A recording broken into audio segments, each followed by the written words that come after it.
कहानी की शुरुआत होती है कोरिया में, जहां योनजू नाम की लड़की ने एक ट्रेन के अंदर अधेड़ उम्र के आदमी के ऊपर नजर रखी हुई थी। वहीं किसी स्टेशन पर शैडो नाम का एक आदमी सुडोकू खेल रहा था और जल्द ही वो भी इस ट्रेन में चढ़ गया। वो यूनजो और उस अधेड़ उम्र के आदमी के पास से गुजरा। खैर बाद में ट्रेन से उतरकर भी यूनजो उस आदमी का पीछा करते हुए एक रेस्टोरेंट में आ पहुंची। वहीं दूसरी ओर शैडो एक पार्किंग लॉट में सीसीटीवी पर सूरज की रोशनी पड़ने का इंतजार करने लगा। मौका पाते ही वो एक गाड़ी में घुसा और उसकी तारों से कुछ छेड़छाड़ की। इसके बाद वो फटाफट एक बिल्डिंग की छत पर पहुंचा और तब ये खुलासा होता है कि शैडो एक डाका डालने वाली गैंग का लीडर था और आज वो लोग एक बैंक को लूटने वाले थे। उसने रेडियो लाइन में तार जोड़कर पुलिस की लोकेशन पता की और तब हमें पता चला कि पहले उसने पार्किंग लॉट में उस गाड़ी में एक बॉम्ब लगाया था। जल्द ही उसने बटन दबाकर धमाका कर दिया ताकि पुलिस का ध्यान भटक जाए और फिर उसकी टीम बैंक लूटने के काम पर जुट गई। शैडो के हुक्म के मुताबिक उन्हें सिर्फ 3 मिनट के अंदर ये काम करना था ताकि वो बिना कोई सबूत छोड़े भाग सकें।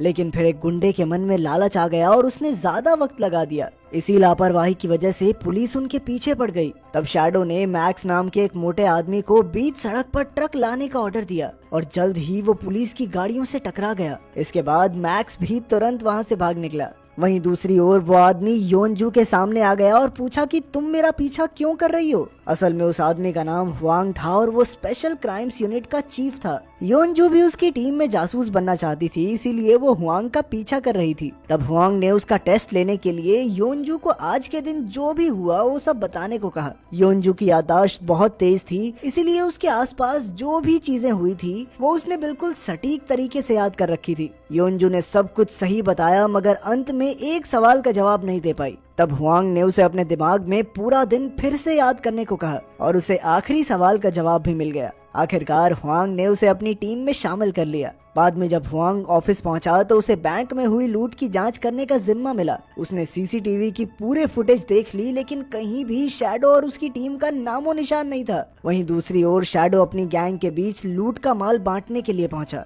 तब उसने उस गुंडे को पकड़ा जिसकी वजह से सबकी जान खतरे में पड़ी थी और सबके सामने बेरहमी से पीटकर उसे मार डाला। इसके बाद वो लूट का पैसा लेकर एक अंधेरी गली में पहुंचा जहां वो अपने मास्टर से मिला। मास्टर वही बूढ़ा आदमी था जिसके कहने पर शैडो ने इस लूट को अंजाम दिया था। उधर हुआंग ने ऑफिस में फिर से सीसीटीवी फुटेज देखी तो उसने ट्रक वाले आदमी यानी मैक्स को पकड़ने का फैसला किया। हालांकि अब भी वो मैक्स का चेहरा नहीं देख पाए थे। खैर फिर योनजू भी ऑफिस आ गई और हुआंग ने उसे पूरी टीम से मिलवाया। अब हुआंग ने उन्हें मिशन समझाया और वो सब मैक्स को पकड़ने निकल गए। हुआंग ने सभी जासूसों को अलग अलग काम सौंप दिए और वो सब अपना भेष बदल कर मैक्स की तलाश करने लगे। मगर पूरा दिन शहर में घूमने के बावजूद भी उन्हें मैक्स का पता नहीं चला। वहीं दूसरी ओर शैडो नेशनल फूड्स नाम के एक स्टोर में पहुंचा जो कि उसका खुफिया अड्डा भी था जहां वो अपनी चोरियों की प्लानिंग करता था। उधर हुआंग की टीम को आखिरकार एक आदमी दिखा जिसका शरीर मैक्स जैसा था। हुआंग के लिए काम करने वाला एक आदमी स्क्विरल तुरंत भेष बदल कर उसके पीछे पीछे चलने लगा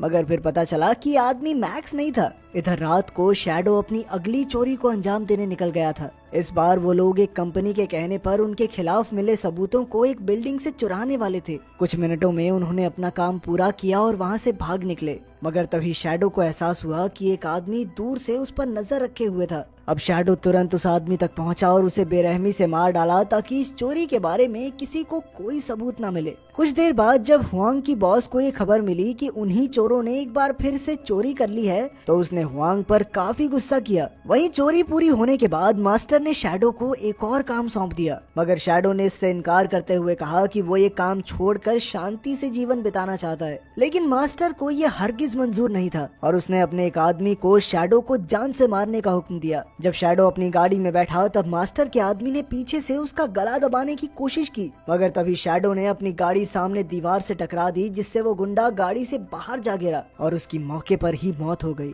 इसके बाद शैडो मास्टर के पास गया और अपना अगला मिशन करने के लिए राजी हो गया। उधर हुआंग की टीम फिर से काम पर लग गई थी। योनजू ने देखा कि कल उन्होंने 3 इलाकों में जांच की थी लेकिन उन्होंने बीच का इलाका छोड़ दिया था। उसने हुआंग को इस बारे में बताया तो हुआंग ने वहाँ भी जांच करने को कहा। इस बार उसने योनजू को भी भेस बदल कर जाने की इजाजत दे दी। फिर उसकी पूरी टीम एक बार फिर से उस इलाके के चप्पे चप्पे की जांच में जुट गई। अब योनजू ने अपनी तेज नजर से जल्द ही एक आदमी को देखा जो मैक्स जैसा दिखता था, मगर वो रास्ते में किसी से टकरा गई और उसका चेहरा ढंग से नहीं देख पाई। अब वो आदमी एक स्टोर में घुसा और स्क्विरल तुरंत कैशियर का भेस बनाकर उसके सामने आ गया। तब उसने मैक्स की शक्ल देखकर अपनी टीम को खबर दी कि यही वो आदमी है जिसकी उन्हें तलाश थी। फिर योनजू ने मैक्स का पीछा किया और उसका कमरा नंबर देख लिया। उसकी लोकेशन का पता लगने के बाद स्क्विरल ने वहां आकर चारों ओर सीसीटीवी कैमरास छुपा दिए ताकि वो मैक्स के हर कदम पर नजर रख सके। उधर शैडो अपने अड्डे पर अगली लूट का प्लान बना रहा था।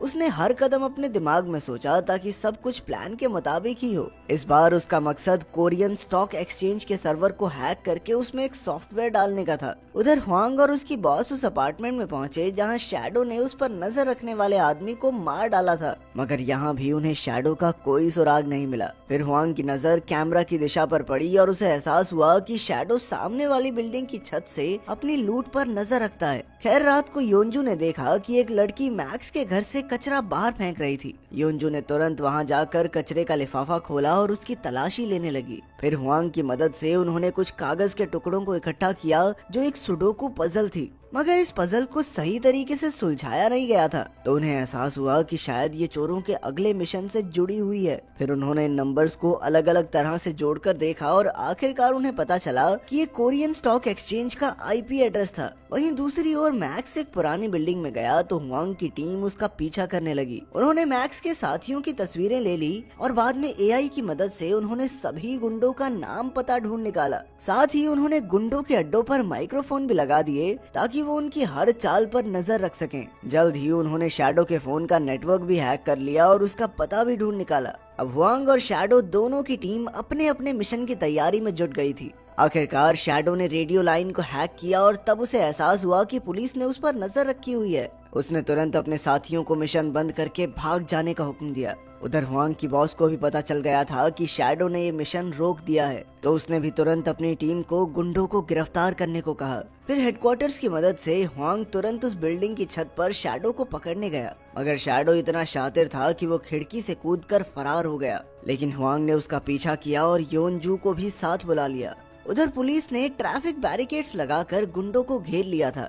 गाड़ियों के टकराने से 2 गुंडों की मौत हो गई, पर अंत में उन्होंने 4 गुंडों को गिरफ्तार कर लिया। वहीं दूसरी ओर हुआंग की टीम ने शैडो को फोन किया ताकि हुआंग और योनजू इतनी भीड़ में उसे पहचान सकें। वहाँ जितने भी लोग फोन पर बात कर रहे थे उनमें से एक इंसान को योनजू पर शक हो गया। वांग ने भी इस आदमी को स्टॉक एक्सचेंज के पास देखा था, इसीलिए वो उसका पीछा करने लगे, मगर शैडो जल्द ही भागकर सड़क के दूसरी ओर चला गया। तब स्क्विरल ने ट्रैफिक पुलिस का भेस बनाकर उसे रोक लिया, मगर शैडो को भी उसकी असलियत के बारे में पता था और वो स्क्विरल पर एक नुकीली चीज से वार करके भाग निकला। वांग और योनजू तुरंत उसे बचाने दौड़े, मगर तब तक काफी देर हो चुकी थी। उन दोनों को शैडो की पहचान हो गई थी, मगर स्क्विरल की मौत की वजह से मिशन को बंद कर दिया गया। फिर रात को शैडो मास्टर को मारने निकल गया, क्योंकि वो ये किस्सा खत्म करके चोरी चकारी के धंधे से बाहर आना चाहता था। जब वो मास्टर के पास पहुंचा तो उसके चारों ओर गुंडों की फौज थी, मगर शैडो भी कम ताकतवर नहीं था। उसने जल्द ही गुंडों का सामना करना शुरू कर दिया और उन्हें एक एक करके धूल चटाकर मास्टर की ओर बढ़ा। कुछ ही देर में उसने मास्टर को बेरहमी से मौत के घाट उतार दिया। वहीं दूसरी ओर स्पेशल यूनिट अपने मिशन में नाकामयाब रहने और स्क्विरल की मौत से काफी शर्मिंदा थी। इसी वजह से उनके ऑफिसर्स ने उन्हें मिशन से बाहर कर दिया था। मगर कुछ दिन बाद योनजू को हुआंग की सिखाई हुई बात याद आई और उसे एहसास हुआ कि वो ट्रेन में शैडो से टकराई थी। उस समय उसके हाथ में नेशनल फूड स्टोर का लिफाफा था। अब योनजू तुरंत उस स्टोर में पहुंची और उसने शैडो को पहचान लिया। फिर उसने हुआंग को इसकी खबर दी तो एक बार फिर से उन्हें इस मिशन पर काम करने की इजाजत दे दी गई। योनजू शैडो का पीछा करते हुए एक रेस्टोरेंट तक आ पहुंची, जहां उसने देखा कि शैडो एक नकली पासपोर्ट के जरिए कोरिया से भागने की फिराक में था। तभी अचानक शैडो को योनजू पर शक हो गया और उसने योनजू से पूछा कि तुम मेरा पीछा क्यों कर रही हो, मगर योनजू ने इसका कोई जवाब नहीं दिया और हुआंग के आने का इंतजार करने लगी।